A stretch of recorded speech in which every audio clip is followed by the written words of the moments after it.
Price கர்த்தருடைய நாமத்துக்கு மகிமை உண்டாவதாக. இந்த நாளிலும் வேர்ட் ஆஃப் கைடன்ஸ் என்னங்கிறத வாசிக்க கேட்கலாமா?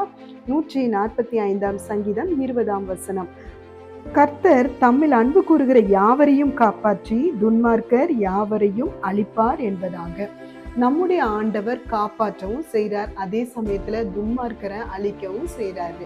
நோவாவை பாருங்க, தம்முடைய பிள்ளைங்க தான், அவங்கள அழகா ஆண்டவர் ஒரு பிளான் பண்ணி பேழையை உண்டு பண்ணி அந்த பேழைக்குள்ள இதெல்லாம் செய்யணும்னு சொல்லி ஒரு திட்டத்தை கொடுத்து அந்த பேழைக்குள்ள தம்முடைய பிள்ளைகளை, தம்முடைய குடும்பத்தை, தம் மேல யாரெல்லாம் அன்பா இருக்காங்களோ அதை அழகா காப்பாத்துறதுக்கு அவரே அந்த பேழைக்குள்ள வச்சு வாசலை அடைச்சாருங்க. தேவ பிள்ளைகளே, அடைச்சது நிமித்தமா என்ன நடந்துச்சு? வெளியே பெரிய அழிவு வரும்பொழுது துன்மார்க்கமான ஜனங்கள் எல்லாம் ஒரு பக்கம் அழிக்கப்பட்டாங்க.